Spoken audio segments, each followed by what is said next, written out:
Also auch mit Kettenöler muss man sich mal um die Kette kümmern. Die sieht ziemlich furchtbar aus. Die letzten beiden Fahrten waren in strömenden Regen. Und ich werde jetzt mal anfangen und erstmal den Kettenschutz abbauen. Das sind hier nur 2 Schrauben.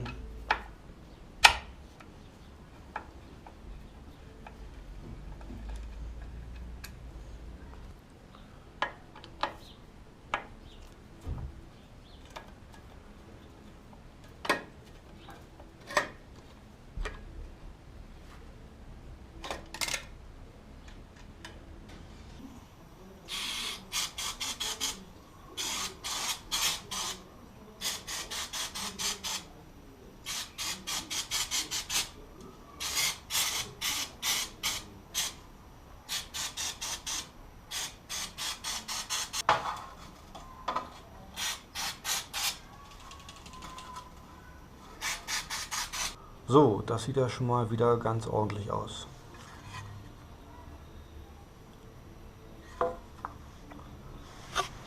So, das aber nicht. Und dem geht es jetzt zu Leibe.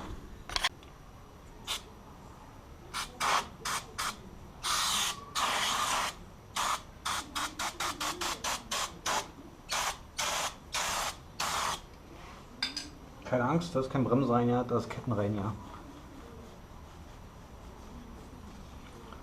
Man sollte keinen Bremsenreiniger nehmen, weil sich die O-Ringe damit nicht so vertragen. In den O-Ringen ist das Fett gespeichert für die Schmierung und der Bremsenreiniger würde diese O-Ringe auf lange Sicht zerstören. Deshalb nimmt man extra Kettenreiniger, das O-, X- und Z-Ring kompatibel ist.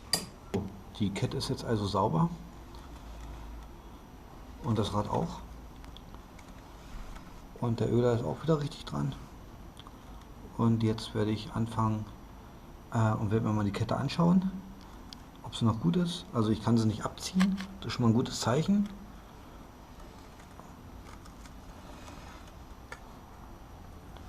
Aber ob die gelenkt ist, also irgendwo länger geworden ist und sich schon dem Lebensende zuneigt, das sehe ich jetzt nicht.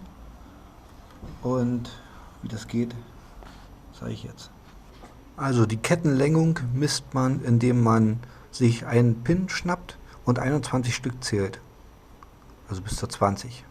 21 sozusagen. Und das Service Limit sind 31,9 Zentimeter. Alles was darüber hinaus ist, ist schlecht. Und jetzt nehme ich mir einen Zollstock und messe die aus. Man macht das öfter, also man prüft es an mehreren Stellen von der Kette, weil sich eine Kette meistens unterschiedlich lenkt.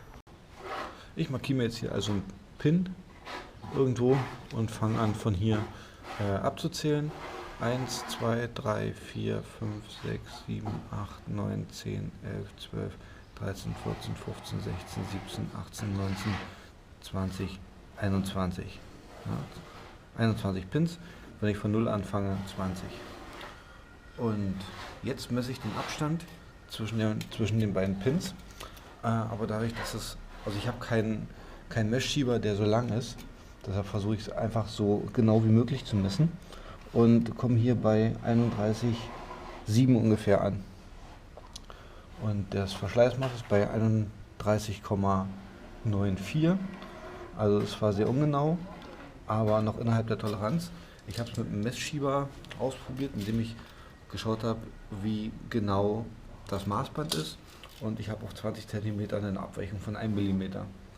Das heißt, eigentlich bin ich hier sogar noch drunter, irgendwo bei 31,4. Und werde jetzt quasi das Rad weiterdrehen und die Längung noch an anderen Stellen überprüfen. Ich fange also wieder bei dem Pin an, bei dem ich aufgehört habe, und zähle wieder 1, 2, 3, 4, 5, 6, 7, 8, 9, 10, 11, 12, 13, 14, 15, 16, 17, 18, 19, 20, 21. Dann müssen wir den Abstand. Das sind 31,5.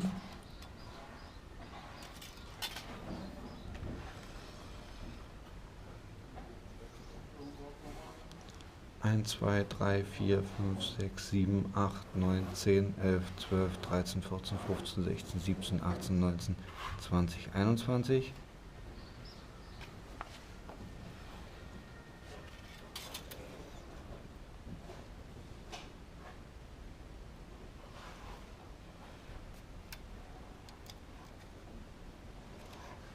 31,7.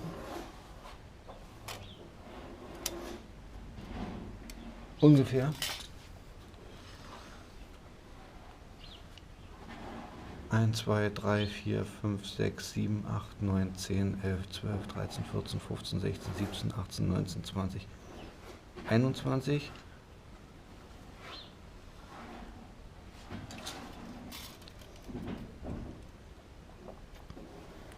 Und dann auch wieder bei 31,5. Man sieht schon, dass die unterschiedlich gelenkt ist, aber noch innerhalb der Toleranz. Okay, und einmal noch. 1, 2, 3, 4, 5, 6, 7, 8, 9, 10, 11, 12, 13, 14, 15, 16, 17, 18, 19, 20, 21.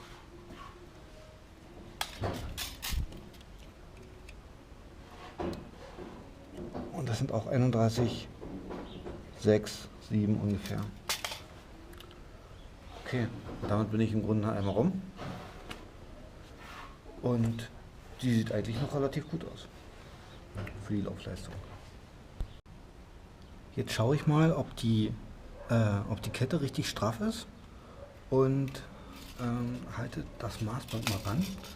Im Wartungshandbuch steht, dass der maximale Durchhang der Kette 2 bis 3 cm betragen soll, und das wird gemessen, wenn das Motorrad auf dem Mittelständer steht. Wie man sieht, ist jetzt bin ich hier bei der 28 mm Markierung am oberen Ende von der Kette und kann sie ca. 3 cm anheben. Ja, also von 28 bis 31. Das ist knapp, und wenn ich mir Mühe gebe, komme ich sogar noch ein bisschen höher. Also von 28 bis, naja,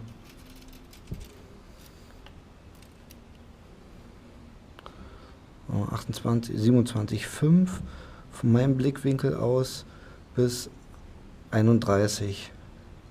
Das heißt, sie ist ein Ticken zu lasch.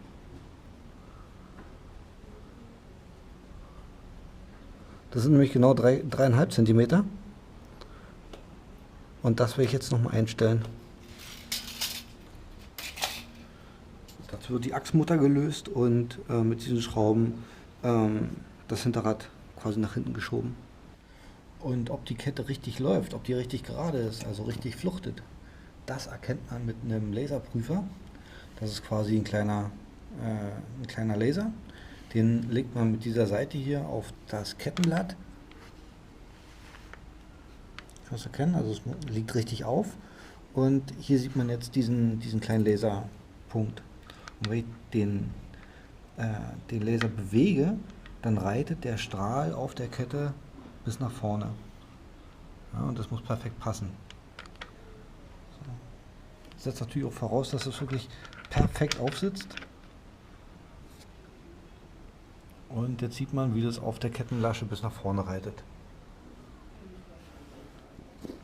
So, ich habe jetzt die Radmutter lose geschraubt. Die ist also lose. Und werde jetzt mit den beiden Schrauben die Kette zurückziehen, das Rad zurückziehen. Das ist eine 12er. Das ist jetzt quasi nur lose, und jetzt lässt sich das ist quasi eine Schraube, die hier reindrückt, jetzt lässt sich die verstellen.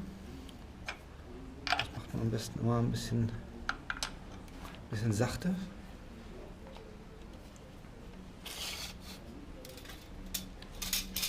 Und das mache ich jetzt so lange, bis die Kette die richtige Längung hat. So, ich bin jetzt hier quasi bei der Markierung 27,5 und kann sie jetzt bis zur 30 bis 30,5 verschieben. Das sind 3 cm. Das reicht noch nicht aus, muss zwischen 2 und 3 cm sein. Also noch Mühe.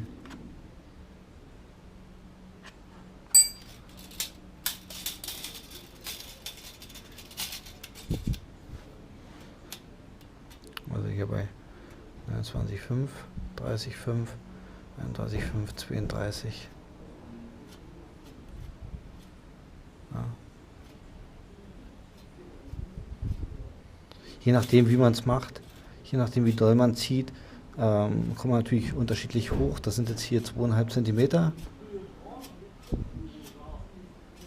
30 bis 32,5 ungefähr. Damit kann ich die jetzt wieder gegenkontern, damit sich nicht verstellt.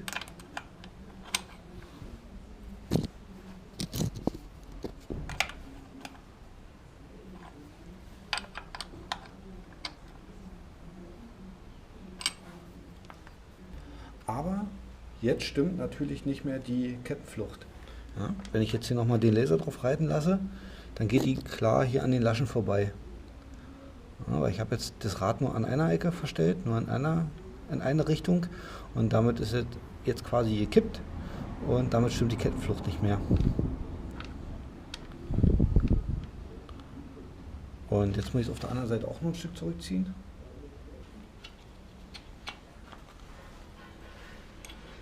Und das hier ein Stück zurückziehen.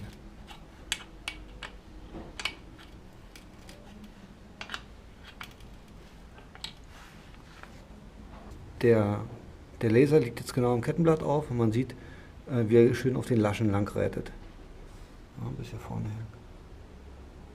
So muss das. Vielleicht noch einen Ticken. Hier ist er genau auf der Lasche und da hinten trifft das nicht mehr ganz.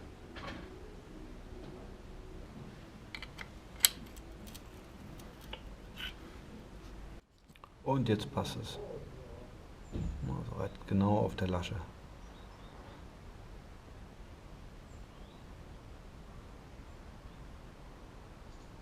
Ja, sehr gut.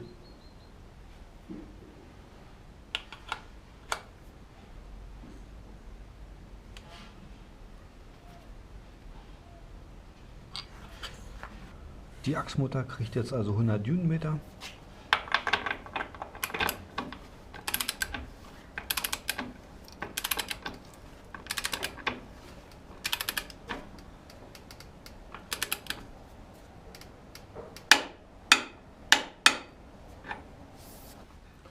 Nachdem jetzt also die Kette ein bisschen eingeschmiert ist, wirklich nur ein Hauch, die wird ja gehöhlt durch den Öler, kommt jetzt wieder der Kettenschutz ran.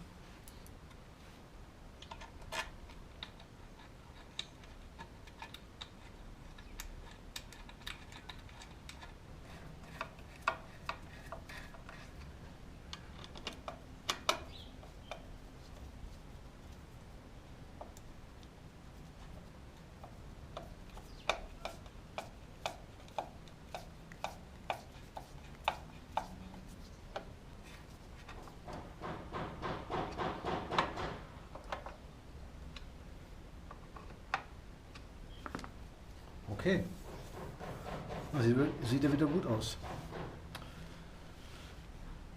Dabei sehe ich gerade meine, ich weiß gar nicht, wie die Dinger heißen, aber der ist soweit abgesäbelt, den muss ich auch irgendwie mal austauschen, falls ich ihn überhaupt noch ausgedreht kriege. Und beim nächsten Besuch bei Luis gleich mal einen Satz neue kaufen.